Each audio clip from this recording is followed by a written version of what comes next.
just these last 3 years? Just what you just said, that building a relationship with the players because we're in a rural area, and so the kids are so scattered out and everything. So it has to be a community effort, to get everybody involved. You get the kids at practice, just a little thing that a lot of schools kind of can take for granted. And so since I've been up there now for 3 years now, and everybody knows I'm invested in the community and everything like that, man, it's been smooth sailing. And so we're looking forward to it. And like I said, every year we've gotten better, and so we're looking forward to it. In your schedule, obviously, a very impressive schedule. The region's tough, but what's interesting this year, you guys start off on the road 6 games. You guys had those at home this year, so you guys are going to have to be road warriors. Right. What have you done to prepare for that? Well, real quickly, because of a quirk in the schedule, 2 teams that we had last year, non-region games, they dropped out, so we had to pick up Mount Bethel and Mount Vernon. And so we have, like you said, 6 road games to start the season.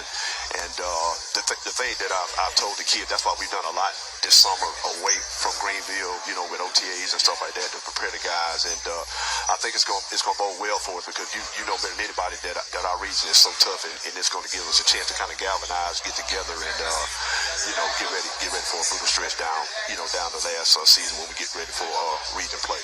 Right, and those region games will be at home, but you mentioned it. Just that's going to be the cream of the crop. Teams that have made runs to the finals won it. So how do you guys peak at the right time? How do you guys prepare for region, and what are you looking for just early in the season? Well, last year, kind of piggyback on what you just said, last year everything was so new to us, you know what I'm saying? And so we really didn't kind of know how to navigate that thing because I tell you what, when we got to the end of the season, because we were fortunate enough to beat Mount Zion, that's how we was able to get into the playoffs. But those last 3 games, man, we had Tryon, Bowden, and Manchester, all 3 in a row.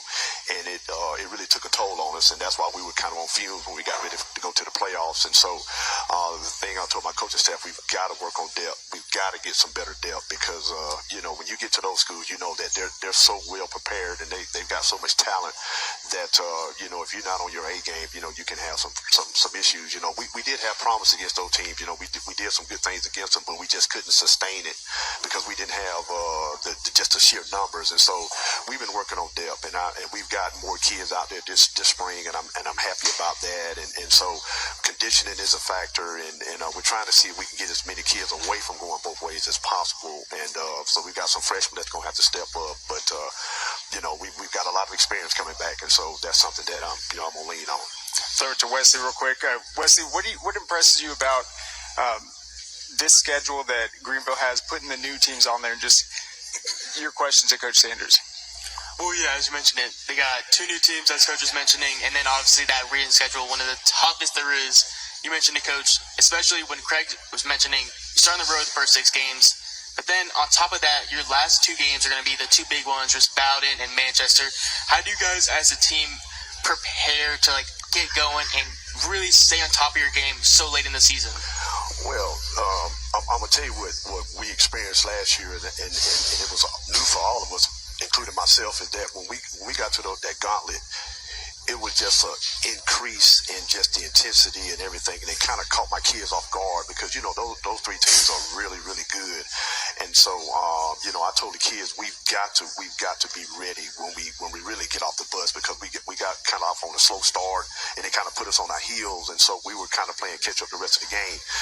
And so one of the things that I've done, and I don't have a problem saying this, is that I've been knowing Coach Finley for a long time because when he was at Hearn County and I was at Spencer, we had a good relationship, and one of the things he told me, he said, Coach, you're on schedule. He said, hey man, a lot of people didn't see this program advancing the way you all are in year 2. You're going to the playoffs and stuff. And because I remember when he was at Bowden, how he built his program, and I'm kind of leaning on him and get some advice and some of the guys that's been there, done that.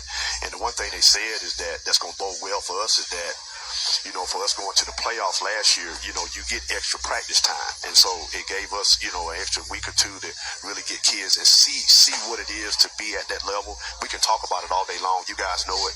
But until you experience it, I can't piggyback on that. So they saw it last year, what it takes. And the first thing they said, after we played Macon County, I didn't fuss or rant or rave. I just said, guys, it wasn't our time because we weren't ready. But now I have something to draw on, and we're going to use those experiences as we move along. And So, the non-region part, we're just going to use that to navigate it, see if we can develop some more experience and stuff. Because, like I said, that Tryon, Bowden, and matchup, that's a gauntlet. And so, hopefully we can, my goal, we were 4 seed. Hopefully we can move up 1 or 2 or whatever and try to get further in the playoffs. That's the goal this year. All right, let's start to Jameer Smith real quick. Jameer, walk us through just how the offseason started for you, finishing last year, making the playoffs, and just knowing you're stepping into your senior season, you're going to be playing a big role. Coming into it, a lot to get through. Move it up. Had a hard road. Coming into it, a lot to get through. This all season we had to put in work and stuff like that. And then talk about some of the guys you're going to be playing with in the secondary and also offensively. I got my cousin, Tate. I got my freshman quarterback, Zayden Kelly. Zay Parr, still junior. We got Dre Sean, slot receiver. We got a lot of guys.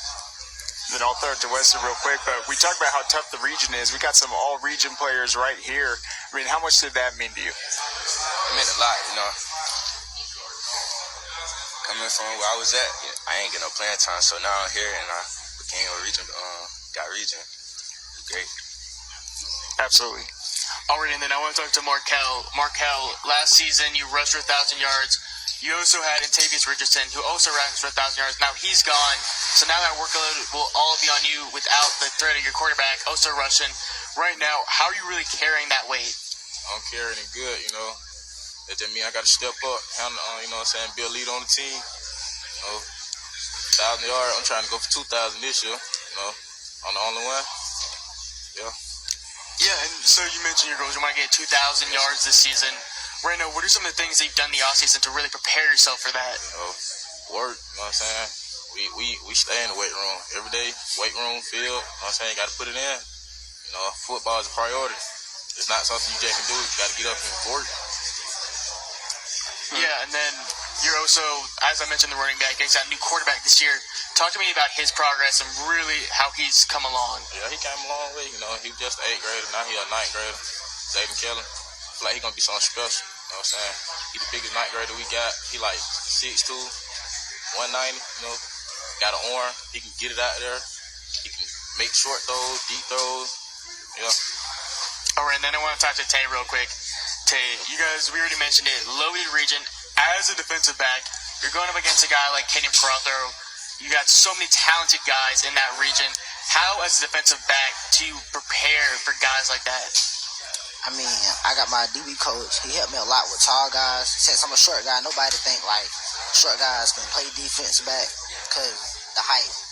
But I just look at it like it's not really about the height. It's about the technique and who you play. You just got to play aggressive, play smart. Just do your job and you good.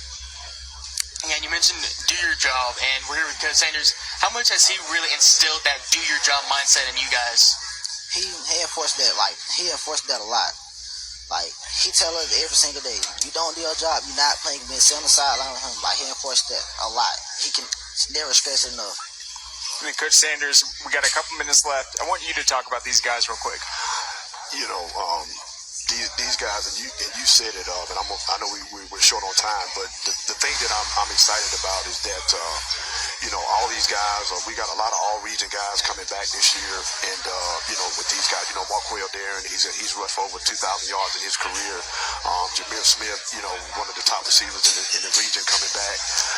We got like 3 or 4 kids that are preseason All-State. We got the Braylon Welch, who's not here. He's preseason All-State, Marquell and Jameer. So, that's something that we're going to lean on, that talent and experience, and we're looking forward to this season. And then defensively, real quick, what has it maybe stood out this offseason? What excites you about this group? Well, what we did is we took the Braylon Welch, he's preseason All-State, but we moved him to middle linebacker because he's a little undersized as a defensive lineman, and he's a thumper because he's about 6 feet, 250 pounds, so he's going to give us some energy in the middle. And, so we're experienced. We really have an experienced team, and I'm very excited about it. And so, we play Jordan August the 8th for our preseason game, and we got Calhoun County on the 15th down there. So we're ready for the season to go, and I think we got a chance to go to the playoffs if we stay healthy and keep working. Awesome. Well, thank you so much for coming in, talking about the team, talking about this upcoming season. We can't wait to see it. Good luck, guys. Appreciate it. All right. There goes Greenville. We will